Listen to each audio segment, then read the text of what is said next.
కర్నూలు జిల్లా ఆలూరు ఎమ్మెల్యే విరూపాక్షిని అక్రమ కేసులు బనాయించి జైలుకు పంపడం జరిగింది. ఇదే నేపథ్యంలోనే వైఎస్ఆర్ కాంగ్రెస్ పార్టీ అధ్యక్షులు మాజీ ముఖ్యమంత్రి వైఎస్ జగన్మోహన్ రెడ్డి ఆ కుటుంబాన్ని పరామర్శించేందుకు వస్తున్నారు. ఇదే నేపథ్యంలో అసలు ఏం జరిగింది, ఎమ్మెల్యే విరూపాక్షి పైన ఎందుకు టార్గెట్ చేశారు, అదేవిధంగా ఎందుకు అక్రమ కేసులు బనాయిస్తున్నారు, వారి కుటుంబ సభ్యులతో మాట్లాడదాం. విరూపాక్షి భార్య రామాంజనమ్మ ఉన్నారు మన ముందర. ప్రధానంగా ఆ రోజు ఏం జరిగింది, ఎందుకోసమని విరూపాక్షి గారు కార్యకర్త ఇంటికి వెళ్ళారు, అక్కడ టీడీపీ నాయకులు ఎందుకు దాడి చేశారు, ఈ మొత్తం పరిణామాలు ఏ విధంగా చెప్తున్నారు? అబ్బాయి గిరి ఉన్నాడు, గిరి ఉంటే ఆప్తిలో ఉండనన్నా నువ్వు రాన్నా నన్ను చంపేస్తున్నారంటే ఆప్తిలోకి పోయినాడు. పోయింటే ఇట్లా జరిగింది సార్. మరి కార్యకర్త ఫోన్ చేస్తే వెళ్ళారు, వెళ్ళిన తర్వాత వెళ్ళినాడు. మళ్ళా వాటికి పోయినాక వాళ్ళ పెళ్ళ బట్టలు అయిపోయి దింపి అయిపోయి పెట్టినాడు. పెట్టి మళ్ళీ ఇంటికి వచ్చి మళ్ళీ మా మరిదికి చెయ్యి ఇరిగిపోయింటే పోలీస్ స్టేషన్కి పోయింటే పోలీసు వాళ్ళు ఆడే నా భర్తను ఆడే గుచ్చిపెట్టుకొని ఆడే నిలబెట్టుకొని వచ్చే వరకు 12 వరకు ఉన్నాడు. 12 అయినాక ఇంటికి వచ్చింటే మళ్ళీ వాకిలు వేసుకొని ఉంటే వచ్చి వాళ్ళు వాకిలి ఇరుగొట్టి పోలీసు వాళ్ళు సీఏలు అందరూ వచ్చి ఇరుగొట్టి తోలుకొని పోయినారు సార్.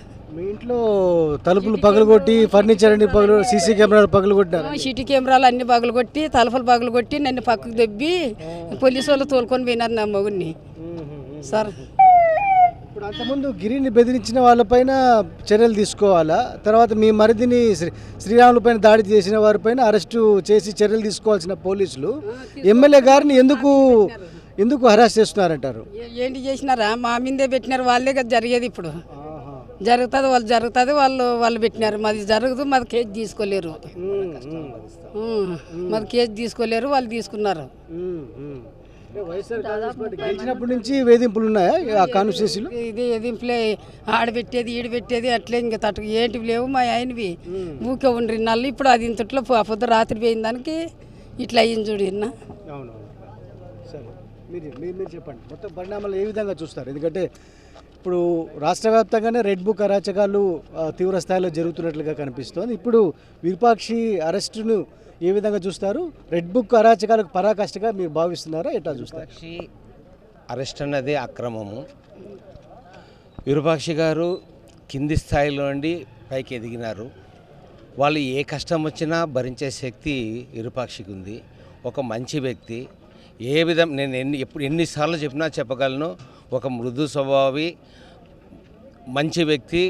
ఏ విషయంలో అయినా ఎప్పుడైనా కూడా ప్రజలు నాకు కావాలి, ప్రజల కోసం పోరాడాలి, నా చేతనైన సాయం చేయాలి అన్న ఉద్దేశంతో ఎదిగినాడు. కాబట్టి కింది స్థాయి నుండి ఈరోజు ఒక అత్యున్నత స్థానమైన ఎమ్మెల్యే స్థానానికి ఎదిగినాడు.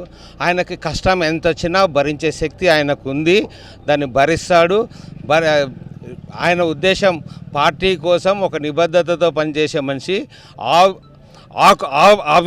ఆ యొక్క నిబద్ధతతో పనిచేస్తున్నాడు. కాబట్టి ఒక కార్యకర్త ఫోన్ చేస్తే పరిణామాలను ఆలోచించకుండా, రాత్రి టైం అనుకోకుండా అక్కడికి వెళ్ళి ఆయన యొక్క ప్రాణాలు కాపాడాలని వెళ్ళిన వ్యక్తి ఈ యొక్క విరూపాక్షి నాయకత్వం రోజు రోజుకు పెరిగేదే ఉంటుంది కానీ తగ్గేది ఉండదు.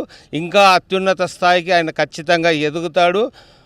నేను ఒక్కటి చెప్తున్నా చూడండి, ఈరోజు ఎవరైతే బాధ పెడుతున్నారో, ఎవరైతే ఈరోజు ఇబ్బంది పెడుతున్నారో విరూపాక్షి గారిని, వాళ్ళు ఖచ్చితంగా ఫ్యూచర్లో భవిష్యత్తులో అనుభవించాల్సి వస్తుంది. ఇంకా ఒకటి, ఏ వ్యక్తి అయితే కేసు అయితే పెట్టినారో వాళ్ళే వీళ్ళ మీద దాడి చేసినారు, వాళ్ళే బట్టలు దించుకున్నారు, వాళ్ళ బండ్లు వాళ్ళు పగలగొట్టుకున్నారు. మళ్ళీ రాత్రిపూట ఇవన్నీ వాళ్ళు చేసుకొని విరూపాక్షి మీద కేసు పెట్టారు. ఇది తాలూకా ప్రజలందరికీ అర్థమైంది, ఎలక్ట్రానిక్ మీడియాలో వచ్చింది, ప్రతి ఒక్కరికి ఆ తాలూకా వాళ్ళకి తెలిసిన వాడు రాష్ట్రం అంతా కూడా తెలిసిపోయింది ఎలక్ట్రానిక్ మీడియాలో రావడంతో. బీసీ ఎమ్మెల్యేని టీడీపీ గవర్నమెంట్ టార్గెట్ చేస్తుందంటారా? అంతే కదండి, ఖచ్చితంగా బీసీ ఎమ్మెల్యే అయినా వాల్మీకి చెందిన వ్యక్తి. దాదాపు 80,000 బోయ ఓట్ల మా ప్రాంతంలో ఉన్నాయి. కాబట్టి ఇక్కడ ఖచ్చితంగా ప్రతి ఒక్క బోయ ఈరోజు ఆలోచన చేస్తుండేది ఏమంటే మా వ్యక్తికి అన్యాయం జరిగింది, మా వ్యక్తి ఖచ్చితంగా అన్యాయం జరిగిందనే వాళ్ళ శాతం 95% ఉంది. ఓన్లీ ఒక 5% మాత్రం వేరే ఉండొచ్చు, కానీ 95% వాల్మీకులు ఈరోజు వాల్మీకి సంఘాలు కూడా వచ్చి పోరాడుతున్నాయి. ఇది అక్రమ అరెస్ట్ అని చెప్తున్నాయి. పోలీసులు టీడీపీ నేతల డైరెక్షన్లోనే అక్రమ కేసులు బనాయించడము ఇట్లాంటి వేధింపులకు పాల్పడుతున్నారంటారా? అంతే కదండి, క్లియర్గా కనిపిస్తుంది కదా మనకు, ఓకే. క్లియర్గా కనిపించే విషయమే ఇది. కాబట్టి మేమేం చెప్తున్నామంటే ఆయన అక్రమ అరెస్టులకు భయపడ్డు, ఇంకా 1-2 నెలల లోపల ఉండాలన్నా ఆలోచన చేయడు. ఆయన దేనికైనా సిద్ధము.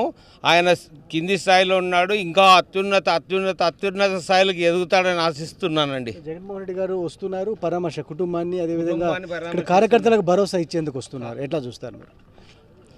జగన్ గారు ఈరోజు వస్తున్నారు అంటే ఇప్పుడు ఏ కార్యకర్త గిరి విషయంలో ఏ విధంగా వెళ్ళాడో అదేవిధంగా జగన్ గారు కూడా ఈ యొక్క విరూపాక్షి గారి గురించి ఇక్కడికి వస్తున్నారు. చాలా సంతోషం మాకు.